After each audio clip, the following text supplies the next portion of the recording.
കുമാരൻ ഒരു വശം ചിതറിച്ചു തുടങ്ങിയ തൻ്റെ മരപ്പെട്ടി പതിയെ തുറക്കുന്നു. അതിനകത്തു നിന്നും കമലയുടെ കണ്ണട അയാൾ പുറത്തെടുക്കുന്നു.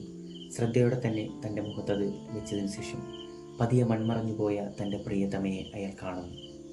തൻ്റെ സങ്കടങ്ങളും ആശങ്കകളും അന്നുവരെ മയ്യഴിയിൽ നടന്ന കാര്യങ്ങൾ ഓരോന്നും കമലയോട് അയാൾ ശ്രദ്ധയോടെ തന്നെ പറയുന്നു. ഒടുവിൽ മുഖത്തു നിന്നും കണ്ണട ഊരി പെട്ടിക്കുള്ളിൽ ഭദ്രമായി തിരികെ വെച്ച് പെട്ടി അടച്ചു കൂട്ടുന്നു. ഇതൊരു പ്രാവശ്യമല്ല, തനിക്കുണ്ടാകുന്ന അടക്കാനാവാത്ത സന്തോഷവേളയിലും സങ്കടവേളയിലും കുമാരൻ ഇത് ആവർത്തിക്കുന്നു.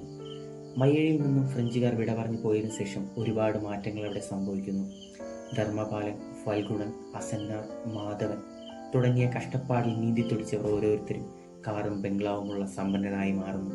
അൽഫോൺസ് അച്ഛനെ പോലെയും വൈശരി പോലെയുമുള്ളവർ ജീവിതകാലം മുഴുവനും കഷ്ടപ്പെടുന്നതിനേക്ക് വേണ്ടി നിശ്ചയിക്കപ്പെടുന്നു. കഥയുടെ തുടക്കത്തിൽ സമ്പന്നരായിരുന്ന പലരെയും ഒടുവിൽ ദാരിദ്ര്യത്തിന്റെ പടുകുഴിയിൽ തള്ളപ്പെടുന്നതിന് നമുക്കിവിടെ കാണാൻ സാധിക്കും.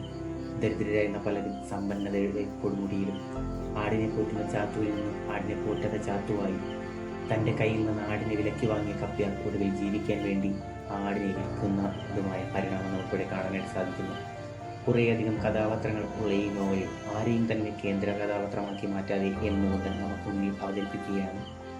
മയ്യഴി നിവാസികൾക്ക് വേണ്ടി ഓടി നടക്കുന്ന കുമാരൻ വൈശ്യർ ഒടുവിൽ തൻ്റെ മക്കളുടെ കാര്യത്തിൽ തോൽക്കുകയും അപമാനിതനാവുകയും ചെയ്യുകയാണ്. 13-ാം വയസ്സിൽ ഗർഭിണിയായി മാറുന്ന എൽസിയും അതേ വയസ്സിൽ തന്നെ ആ ഗർഭത്തിന് ഉത്തരവാദിയായി മാറുന്ന ശശിയും നമ്മൾ ഏവരെയും ഇവിടെ ഒരു സങ്കടക്കടലിൽ ആറാടിക്കുന്നു. എന്തുകൊണ്ടോ മയ്യഴിയെ പശ്ചാത്തലമാക്കി എഴുതിയ ഈ നോവലിൽ അതിൻ്റെ പേര് പോലെ തന്നെ അതിൻ്റെ ഓരോ കഥാപാത്രങ്ങളും ദൈവത്തിൻ്റെ വികൃതികളാണല്ലോ എന്ന് നമുക്ക് ഏവർക്കും തോന്നിപ്പോകുന്ന കഥ. എൻ മുകുന്ദൻ്റെ ദൈവത്തിൻ്റെ വികൃതികൾ.